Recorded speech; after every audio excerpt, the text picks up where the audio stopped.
Bisa main-main ya. Ini berarti penghinaan untuk kita. Ya, sampai makam dirusak begitu kan, ini kan kurang ajar. Saya minta kepolisian mengusut. Saya sebut ilmuwan-ilmuwan pelacur seperti Roy Suryo. Pelacur itu artinya, ilmu pelacur di sini artinya apa? Dari mana you yakin bahwa itu ijazah palsu 99,99% tanpa melalui suatu mekanisme ilmuwan yang sah, padahal mereka orang paling bodoh. Kenapa orang paling bodoh? Goblok sekali mau cari makamnya Ibu Pak Jokowi aja mereka mau coba untuk datang di apa model begitu. Uji lab 4 ya. Kok nggak ada tindak lanjutnya gitu? Kok seolah-olah diambangkan? Ini juga menjadi pertanyaan besar.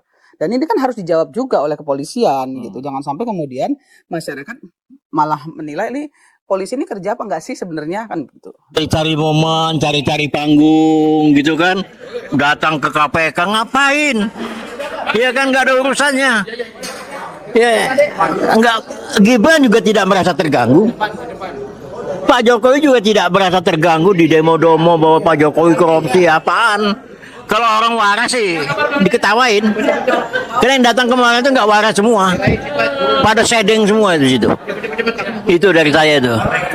Ini dengan publik bahwasannya yang tersebar di sosial media ini ada perusakan kubur. Nah, ini perlu dilacak. Saya katakan bahwa di sini masuk kelompok-kelompok yang tadi kita bilang teroris, kelompok-kelompok Wahabi, PTI. Wah, ini bahaya nih. Ya, saya minta Pak Polisi cepat bertindak. Ini nggak bisa main-main ya. Ini berarti penghinaan untuk kita.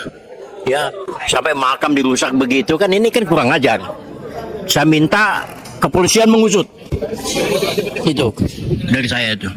Terkait Bapak ini dengan rapat koordinasi relawan Jokowi Prabowo Gibran sekaligus konsolidasi Ya.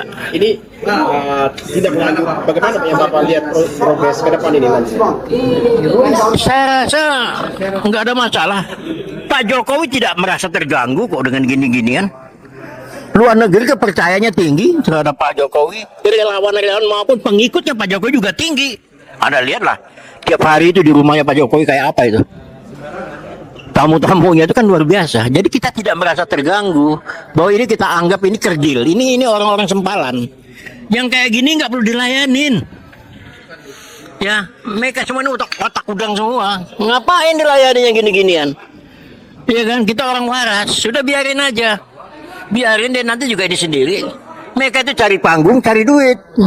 Karena mungkin di antara mereka itu ada bohir. Kontraknya mungkin belum habis. Bisa jadi. Iya kan? Dibayar sekian miliar. Iya kan? Kontraknya sampai sekian. Ya, buktinya mereka begitu aja coba. Yang ditampilkan itu kan ijazah dicari-cari apa kan nggak masuk logika. Paham ya? Kita sebagai orang yang sehat, orang yang berpikir waras ya jangan terpengaruh dengan gituan. Hindari aja. Jadi pembentukan organisasi ormas ini untuk yang pertama itu menjadikan Jokowi jadi presiden dulu. Jadi sebelum capres, pada waktu mau capres pun saya sudah ketemu Pak Jokowi. Bahkan saya ini 2 kali dipanggil 4 mata di istana tahun 2015 dalam konteks membela beliau. Jadi sehingga setelah mulai dari capres ini saya mau kasih tahu begini. Kita ini bikin Kongres Relawan Jokowi Sedunia 15 Mei tahun 2013 di Kota Bandung. Saya ketua komisi organisasi, Uce Gustapati yang notabene ketua umum Barat JP ini jadi ketua politik. Disitulah kita paksakan PDIP harus capreskan Jokowi sebagai calon presiden sebelum pemilihan legislatif waktu itu. PDIP bilang harus setelah legislatif. Saya tidak. Kalau berani PDIP begitu kita kasih ke Nasdem, dua partai nasional yang kita percaya waktu itu. Begitu. Sejarahnya iya. Nah sekarang ini kan dengan artinya kasus ini Bapak kan pertama sekali di frame yang satu ini.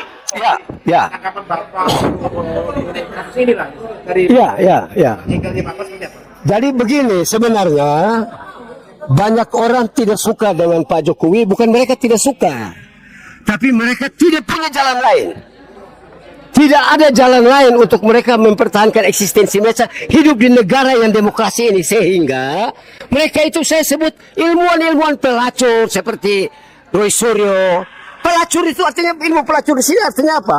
Dari mana you yakin bahwa itu ijazah palsu 99,99% tanpa melalui suatu mekanisme ilmuwan yang sah? Ada satu eksperimen, ada satu analisis, apa yang disebut ontologis itu nol besar kamu. Nah, sehingga saya keras. Jadi biarkan saja mereka, toh Pak Jokowi dengan adanya mereka how to increase dan meningkatkan apa yang disebut approval rating Pak Jokowi. Pak Jokowi punya approval rating itu kesukaan tambah tinggi bukan rendah. Jadi saya perlu menggaris bawahi.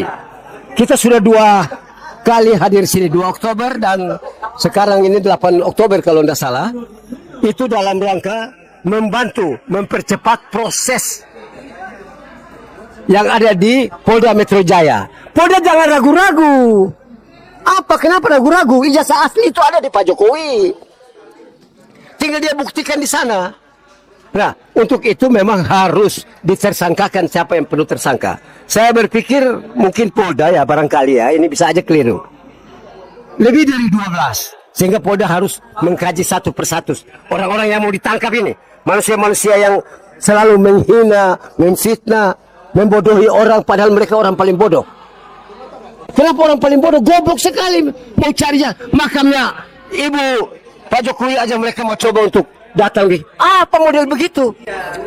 Apalagi rektornya dan seluruh sivitas akademika di UGM juga sudah menyampaikan bahwa asli dan berbagai bukti sudah disampaikan. Tapi memang nggak bakal percaya. Dia hanya percaya case closed. Gitu ya, itu mereka hanya percaya dengan omongannya sendiri. Satu, yang kedua menurut saya yang mereka lakukan adalah justru hukum rimba. Kenapa hukum rimba? Memaksakan kehendak. Harus dia yang benar, harus dia. Gitu. Berbagai macam masalah harusnya dia. Nah, tapi saya juga terus terang menjadi tanda tanya bagi saya ketika misalnya kabar reskrim nih ya, kepolisian itu nggak menindak tegas, gitu. Kan udah jelas nih sekarang. Bahkan kepolisian juga sudah menyampaikan ke publik bahwa ijazahnya asli, sesuai uji lab 4 ya. Kok nggak ada tindak lanjutnya gitu? Kok seolah-olah diambangkan? Ini juga menjadi pertanyaan besar. Dan ini kan harus dijawab juga oleh kepolisian gitu. Jangan sampai kemudian masyarakat malah menilai nih polisi ini kerja apa enggak sih sebenarnya kan gitu. Nah, ini kan juga dipertanyakan publik, Mas gitu. Nah, setelah ini masih belum beres nih, ada lagi sekarang ke Gibran gitu ya. Nah, ini menurut saya sebetulnya tujuan utamanya adalah ini ada oknum yang sebenarnya ingin menggantikan Gibran cepat-cepat. Menggantikan posisi Gibran, kemungkinan lo ya. Dan yang kedua, orang oknum-oknum ini takut nanti di 2029 mereka dikalahkan oleh Gibran. Gitu. Nah, kalau memang Gibran ini dianggap anak ingusan, yang nggak becus kerja dan lain sebagainya, kok takut? Pertanyaannya kan itu, nggak perlu ditakutin harusnya. Nah, terus yang ketiga, sebetulnya pasangan Prabowo Gibran ini adalah pasangan yang idealis. Pak Prabowo bekerja di luar negeri. Kita lihat kan bagaimana Pak Prabowo kerja begitu intensif ini ya,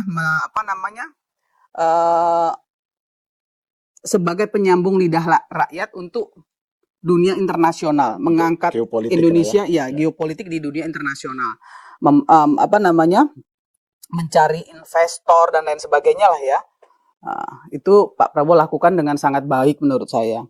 Nah, kemudian Pak Prabowo menugaskan Gibran untuk belusukan di dalam negeri, gitu, melakukan kerja-kerja yang memang itu ditugaskan oleh presiden. Nggak mungkin nggak ditugaskan presiden, gitu ya, ditugaskan presiden untuk ke daerah-daerah, gitu.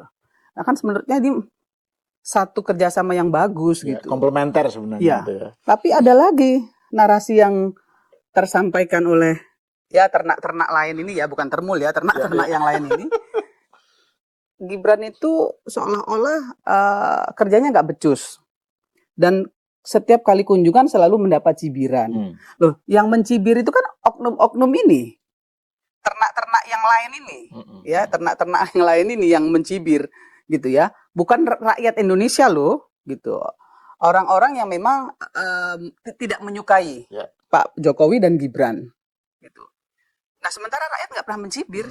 Kenapa saya bilang rakyat nggak mencibir? Yang pertama kan kita bisa lihat setiap kali beliau datang itu semua disambut antusias sama warga. Nah, kemudian jejak digital kan kita bisa lihat setiap kali dia datang itu selalu disambut sama masyarakat dan jejak digitalnya kan ada. Nggak ada tuh yang dia datang terus di masyarakat mengusir kemudian memisuh-misuh misalnya begitu kan nggak ada. Nah, terus jangan mengatasnamakan rakyat dong gitu ya. Kalau mereka nggak suka ya bilang aja mereka nggak suka. Jangan mengatasnamakan rakyat Indonesia, nggak bisa. Kalau hanya sebagian kecil itu bukan rakyat Indonesia, tapi oknum-oknum.